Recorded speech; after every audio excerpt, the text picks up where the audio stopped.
Picture a business that almost nobody talks about at dinner parties, yet it quietly created more billionaires and multi-million-dollar exits in the last decade than most tech startups combined. Heating and cooling. Boring, right?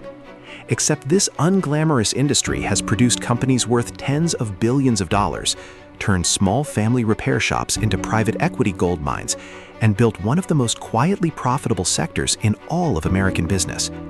How did an industry built on sweaty technicians crawling through attics become a billion-dollar machine? And why is Wall Street suddenly obsessed with buying up local HVAC companies one by one?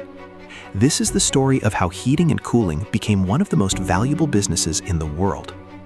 To understand how massive this industry became, we need to go back to where modern air conditioning started. In 1902, an American engineer named Willis Carrier designed the first modern electrical air conditioning unit. He wasn't trying to cool down homes. He was solving a humidity problem for a printing plant in Brooklyn, New York. Ink kept smearing on humid days, and Carrier's invention controlled both temperature and moisture in the air.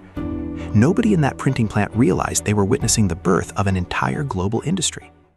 By 1915, Carrier had founded his own company, simply called Carrier Corporation. For decades, air conditioning remained a luxury, found mostly in movie theaters, department stores, and offices of wealthy businesses. Ordinary homes stayed hot in summer, just like they always had. But after World War II, something shifted dramatically. American suburbs exploded in growth. Millions of new homes needed heating and cooling systems. Suddenly, this niche industrial technology became a mass consumer necessity, and the companies that could manufacture and install these systems at scale started making enormous amounts of money. Throughout the mid-20th century, a handful of major manufacturers dominated the space. Carrier, Trane, founded originally in Wisconsin back in 1885 as a plumbing and heating business before evolving into a major HVAC manufacturer. Lennox International started even earlier in 1895 by Dave Lennox in Iowa. These companies built massive, capital-intensive factories producing furnaces, air conditioners, and industrial climate control systems. This was old-school, unglamorous manufacturing, heavy machinery, complex engineering, slow, steady growth measured over generations, not overnight successes. For most of the 20th century, HVAC manufacturing looked like a mature, boring industry, exactly the kind of business that flashy investors ignored completely. Revenue grew predictably alongside housing construction and general economic activity. Profit margins were reasonable but unspectacular. Nobody was writing breathless magazine articles about heating and cooling executives. And that quiet, overlooked reputation turned out to be exactly what would eventually make this industry so attractive to a very different kind of investor. By the 2000s and 2010s, something important was happening beneath the surface that most people completely missed. Air conditioning wasn't just common anymore. It had become absolutely essential, something Americans and increasingly people worldwide considered a basic necessity rather than a luxury. Climate change was making summers hotter and more dangerous across huge parts of the world. Government regulations were pushing systems toward higher efficiency standards, forcing constant equipment upgrades and replacements. This wasn't a shrinking, declining market. It was a massive, recurring revenue machine hiding in plain sight. Here's the number that changed everything for savvy investors. Every single air conditioning unit and furnace eventually breaks down or becomes obsolete. The average residential HVAC system lasts somewhere between 15 and 20 years before requiring full replacement. That means there's a permanent, never-ending, recession-resistant demand cycle built directly into this industry. Unlike fashion trends or consumer electronics that can disappear overnight, people will always need their homes and businesses heated and cooled. This predictability is exactly what turns a boring industry into a wildly profitable one. By the mid-2010s, private equity firms started noticing something else, something even more interesting than manufacturing. The real fragmentation, and therefore the real opportunity, wasn't happening at the manufacturer level with giants like Carrier or Trane. It was happening at the local service and installation level. Across the United States alone, there were literally tens of thousands of small, independently owned HVAC repair and installation companies. Most were family businesses, often just one truck, one skilled technician, and a local reputation built over decades. These small companies had a serious structural problem. Most owners were skilled tradespeople, excellent at fixing furnaces and installing ductwork, but they often had zero formal training in business scaling, marketing, financial management, or building systemized operations. Many were aging out, approaching retirement with absolutely no succession plan for who would take over the business. This created a perfect, almost irresistible opportunity for outside investors with capital and business expertise, but no HVAC knowledge whatsoever. This is where the roll-up strategy entered the picture, and it completely transformed the industry within less than a decade. Private equity firms began systematically buying up small, independent HVAC companies across different cities and states, then combining them under centralized ownership and professional management. Each individual acquisition might only be worth a few $1,000,000, but when you combine dozens or even hundreds of these small companies together, you create a platform business potentially worth hundreds of millions or even billions of dollars. The financial mechanics behind this strategy are surprisingly simple yet remarkably powerful. A small family-owned HVAC company generating, say, $2 million in annual revenue might sell for a multiple of around 4 to 6 times its annual profit. But once that same company becomes part of a much larger consolidated platform, generating hundreds of millions in combined revenue, with centralized systems, professional management, and reduced operational risk, that same platform can potentially be sold or valued at 10, 12, or even 15 times its combined profit. This dramatic valuation gap between small individual businesses and large consolidated platforms is often called multiple arbitrage, and it became the engine driving explosive growth throughout the entire industry. Several major players emerged rapidly using exactly this consolidation playbook. Companies you've probably never directly heard of, operating largely behind the scenes, began quietly acquiring dozens of local HVAC, plumbing, and electrical service businesses across the country. They kept the original local brand names intact in most cases, preserving valuable community trust and reputation, while completely rebuilding the underlying operational infrastructure. Better software for scheduling technicians, centralized purchasing power for equipment and parts, dramatically reducing costs, professional marketing strategies that small owners never had the time or specialized expertise to implement effectively. This consolidation wave wasn't limited only to service and installation companies either. On the much larger manufacturing side of the industry, major consolidation was happening too, at a massive scale. In 2016, Ingersoll Rand acquired the remaining stake in a joint venture and eventually spun off its climate business, which became Trane Technologies as an independent publicly traded company. Trane Technologies alone now generates well over $18 billion in annual revenue, competing directly and fiercely with giants like Carrier and Lennox International for market dominance. Carrier itself underwent a massive transformation of its own. In 2020, United Technologies spun off Carrier Global Corporation into a completely separate independent public company. Almost immediately after becoming independent, Carrier began making aggressive strategic acquisitions of its own, purchasing companies to expand its refrigeration, fire safety, and security business segments. Today, Carrier generates more than $22 billion in annual revenue, proving that even massive, century-old manufacturers still needed to actively consolidate and expand in order to remain competitive in this rapidly evolving landscape. Meanwhile, Japanese manufacturing giant Daikin made one of the most significant strategic moves in the entire industry's history. In 2012, Daikin acquired Goodman Global, a major American HVAC manufacturer, for approximately $3.7 billion. This single acquisition instantly gave Daikin a powerful, established foothold in the massive American residential HVAC market, something it previously lacked despite already being one of the largest HVAC manufacturers globally.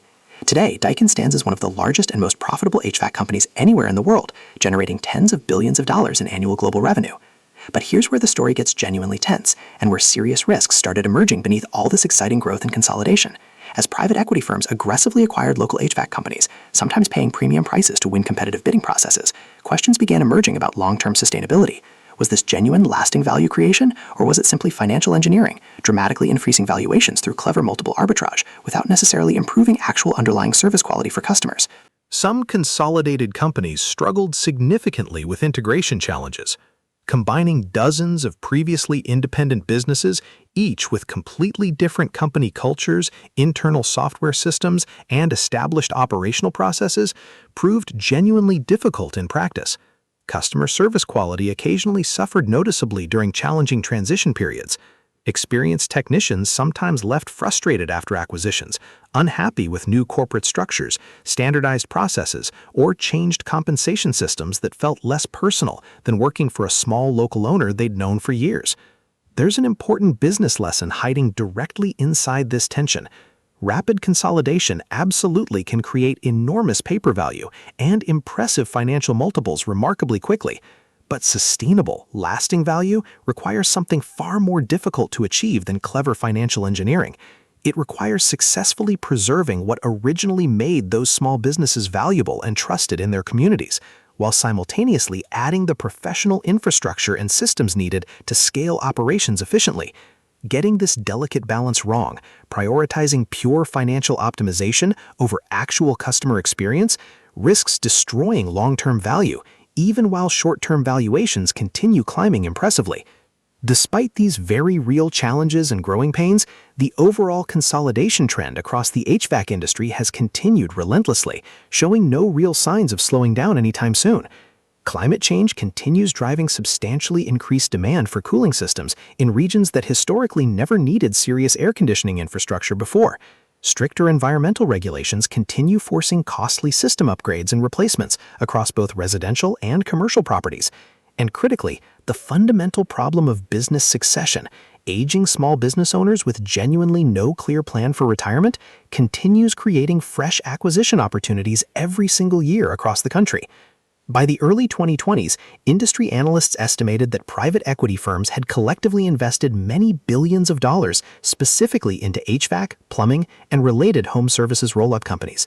Some of these consolidated service platforms had grown large enough to generate hundreds of millions, or in select cases well over $1 billion in combined annual revenue, an almost unthinkable scale for what began as scattered collections of small, independent single-truck local repair businesses just a decade or two earlier. What makes this entire industry transformation particularly fascinating from a broader business perspective is just how unglamorous and overlooked the underlying business fundamentally remains. Nobody dreams as a child about growing up to fix furnaces or install ductwork for a living, yet this exact unglamorous, essential, recession-resistant service turned out to be perfectly structured for massive financial consolidation and wealth creation. Predictable recurring demand, deep fragmentation across thousands of small independent operators, aging owners actively seeking succession solutions, genuine, meaningful opportunities for operational efficiency improvements through professional management and modern technology. There's a powerful lesson buried inside this entire story, one that extends well beyond heating and cooling equipment specifically. Some of the most lucrative business opportunities aren't found in exciting new technology or trendy disruptive startups constantly chasing venture capital funding. Sometimes the biggest opportunities exist quietly with boring, essential, deeply fragmented industries that everybody desperately needs but virtually nobody actively wants to think about or discuss. Air conditioning nobody notices when it's working perfectly. People only truly notice HVAC systems when something breaks down on the hottest day of summer. But that essential, unavoidable nature is precisely what makes the underlying business model so remarkably durable and valuable over time. Today, the HVAC industry stands as a powerful, instructive example of how patient, strategic consolidation can transform even the most overlooked, unglamorous sectors into genuinely billion-dollar enterprises.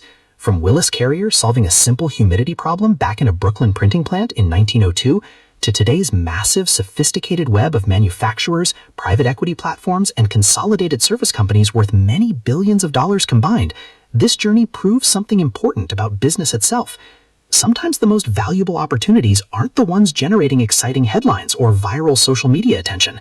Sometimes they're quietly humming along in the background, keeping people comfortable through the hottest summers and coldest winters, one repaired furnace and one installed air conditioner at a time.